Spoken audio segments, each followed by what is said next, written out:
أنا البشير كساب أبا عن جد. كان بيع ونشري في الغنم والكسيبة وخدمتي هي عروبيتي كيف ما كنقولوا حنا العروبية. شفت لجيت العتروس وتميت غادي لجيتو، ومن هنا بدا الرعب ديال بصح. كان واحد العتروس كحل لدرجة أن الزغبة ديالو كانت كتبان جزء من ديك الظلمة ديال ديك البلاصة اجي، ولكن كنت يلا بديت كتلاحظ فيه واحد الحاجات غراب بصراحة. كان طولو ماشي طبيعي هاد العتروس ولا هاد الماسة، وكان عرضو كيخلع، كان كيبان مليح، لكن الهيئة ديالو في شكل انا هادشي في الاول ما عديتاش فيه وكنت معمي صراحة، بل انه زاد فرحني كاع. قلت تبارك الله، هذا راه عرفتي، هذا راه هوت، هذا عرفتي، هذا الا مشيت تبعتو في شي رحبه، الله الله شحال غادي نجي ناضي وغيتقام عليا فابور. لقى لي ديك الساعه شاف غير الرباح، بديت كنحسب شحال غنصور فيه وما ديتاش في كاع في الشكل ديالو الغريب. ولا جابو لهنا، قربت لعندو باش نزرب عليه، نهزو ندور في حالي من هنا، ولكن غير قربت ليه اللي دهشرني هو انه ما تخلع مرمش ما والو، كان غير كيشوف فيا ويحاول يهود ياكل من ديك الخلا. لكن اللحظه فين قربت ليه نسيتو، جاني واحد الاحساس غريب، بحال شي حاجه كانت فيا كتقول لي هرب هرب البشير حيد من هنا. لكن انا ما مسوقش، والطمع والزلط عاميني. تميت جارو الكاميو، والصراحه كان تاباني في الشر، بحال كان باغيني ندي. طلعتو الكاميو، سديت عليه اللور وتلفت لجيت الكساب الشرف، بان ليا باقي في بلاصتو كيشوف فيا وما كيتحركش، بقى بنفس البلاصه اللي كنت خليتو فيها.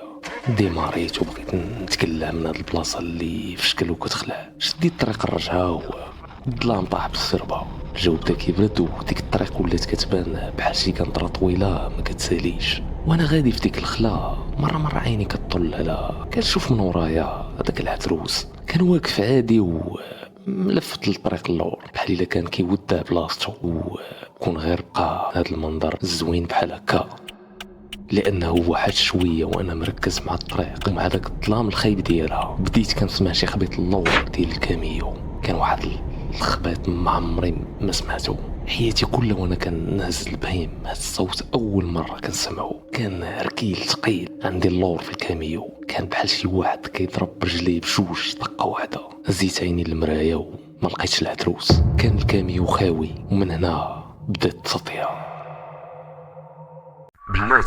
بلاتي عجباك القصة مزيان وبغيتي تكملها، دير هاد اللعيبة لتحت، انا كنتسناك تتسالي، ما عندنا ما يدار. وباش تشوف قصص اخرين دير هادي حتى هي. ولا عندك شي قصة غريبة او ما مفهوماش مع عالم الجن، ما تنساش تصيفطها لينا في هاد انستغرام ولا كتبها في الكومنتيرات لتحت. وكيف ما سمعتي بغينا قصة ماشي شي تفلية قليلة.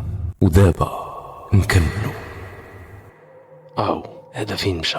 حبست الفريم في السربة ديال الكاميو، فوت كنجري ومشيت للور نشوف شنو هادشي. كان كيسحب ليا نقص ولا شي حاجه، واخا حتى هادي ما تدخلش للدماغ، كاميو طويل عليه بزاف وما يقدرش يديرها، ولكن مع الخلع كلشي كيولي ممكن.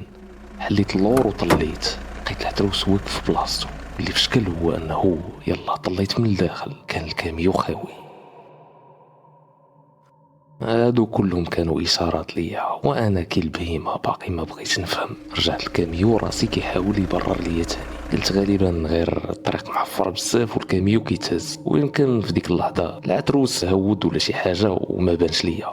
لكن الصوت اللي كنت نسيتو ديك الساعه، داك الصوت ديال الركيل، ديالاش هداك الصوت؟ ما عليناش. غمضت عيني لاتي كله عاود ديماريت هو، وزدت في صوت الراديو، بغيت نتلاها ونرتاح شويه. لكن كل مره كنت كنشوف في المرايه الوسطانيه ما كان كيبان ليا والو مع الظلام، حتى كنبقى نحقق شويه عاد باش كيبان ليا راهم مقرون العتروس كيتزعزعوا وسط ديك الظلمه. من ورا واحد الطريق طويله ومنويه، اخيرا وصلت للدار. كنت وصلت معطل بزاف وكان كلشي ناس بالسيف، كلشي ناس. انا كندويو على 2:30 ديال الليل وحنا في العروبيه. حليت الكاميو، نزلت العتروس وتميت غادي ديال الكوري. حليت الكوري بالساروت وكنعقل العتروس بحال فهم راسو، دخل غير بوحدو لجيت الكوري. هادشي ماشي هو الغريب، غريب انه الغنم غير شافوه بعدوا كاملين واحد القنت وضربوها بسقلة، كانوا كيتخشاو في بعضياتهم بالخلعه، وانا وهادشي كله باقي كان مياك. بديت كنكذب تاني على راسي، قلت يمكن لا غير حيت براني عليهم والشكل ديالو اصلا غريب شويه، يمكن دهشروا منه، مساله وقت وصافي وغيولفوه. سديت الكوري ودخلت للدار، غسلت حالتي وطحت في الفراش بحال الميت وغمضت عيني. كان عقل مع ديك 3:30 الليل، فقت مقجوج ومخلوع على واحد السكات خايب طايح على الدار. السكات كان كيخلع واني الدار كلشي ناعس، لكن برا كان ساكت كتر. كنت درت ودني على برا وكان واحد السكات في شكال، ما كاينش داك الصوت العادي ديال البهيم اللي كتحرك ولا كتغوت مره. حسيت بخاطري ماشي هو هذاك. كان عقل لبست قاشري لبست صندالتي وزيت البيل اللي كنضوي بيه وتميت خارج الكوري. كانت شي حاجه فيا كتقول لي راه شي حاجه مواقع ماشي هي هذيك. عديت الكوري بالسيرو الثاني وضربت البيل جيت الغنم، وهنا حسيت بالدم برد ليا في عروقي. لقيت الكوري مشقلب كله مرون والغنم كاملين كانوا لاصقين في الحيط من اللي كانوا كيترعدوا بلا صوت، بحال الا الزلزال كان نايض وسط الكوري. في الجهه الاخرى كان واقف واحد الخيل بقرون ماس، ما كانش واقف على 4، كان واقف على 2 بحال بنادم، وكان عاطيني انا والبهيم بالظهر. يدي بدات كترعد، رجعت للغو بالسربة وسديت الكوري ورجعت للدار كنجري. كنت كنتنفس بالجد وبالسربة. يسحب ليكم هاتي يحبس هنا؟ لا.